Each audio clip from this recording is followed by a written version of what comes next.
B! Welcome to my YouTube channel! Welcome to my vlog! So for today's video, may ituturo ko sa inyo. Okay? In 3, 2, 1, let's go! Hi, good morning mga B! So for today's video, ano na pala dito? 7:38 AM na.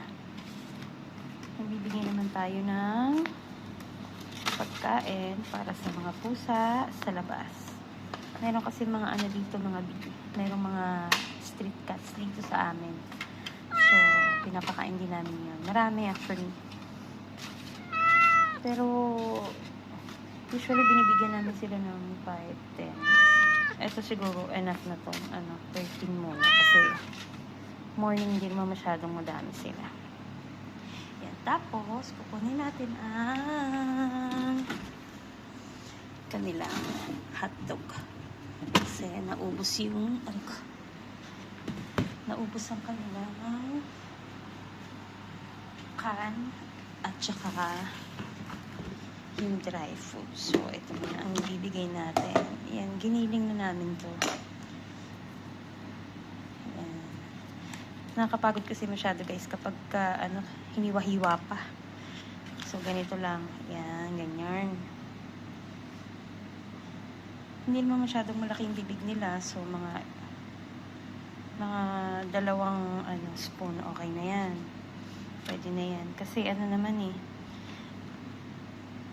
sa totoo lang guys, mas malakas pa silang kumain sa mga aso namin. Aso namin, lang sila 3 times a day Eto mga pusa dito, Diyos ko. 5 times, 6 times yata silang lumalafak. So, ayun guys. Yan. So, ikakat muna natin yung video. Kasi mamaya, bubuksan ko na yung door. So, tatakbo na sila sa akin. Baka matapon yung pagkain nila. So, hello mga baby. Ayan, pumasok na ako kasi nagkasain muna ako ng pagkain ng aso. Ayan.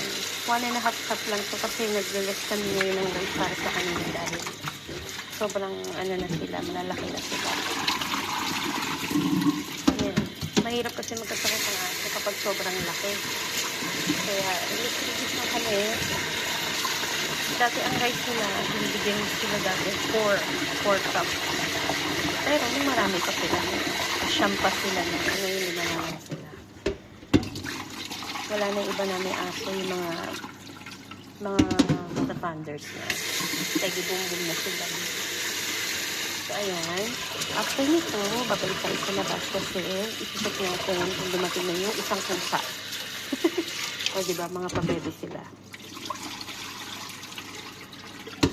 Ito, lalagyan ko ng konting water kasi ilalagay ko dito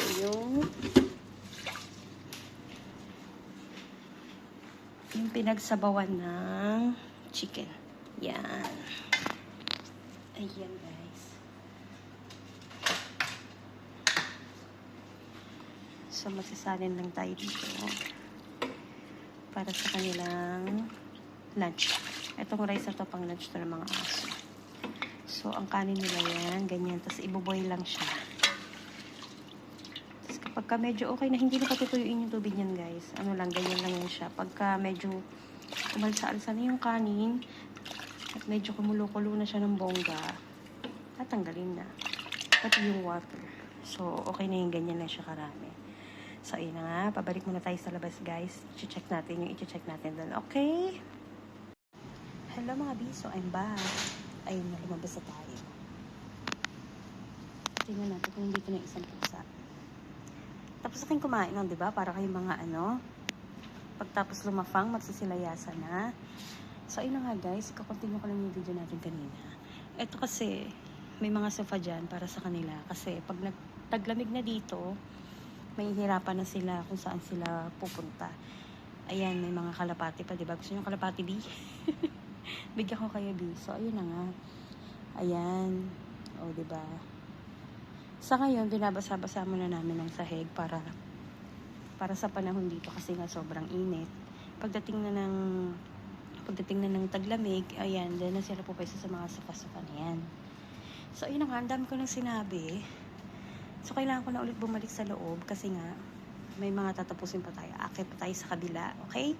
So, yun lang guys. Thanks for watching. At kung bago ka pa lang sa aking YouTube channel, don't forget to subscribe. Bye-bye.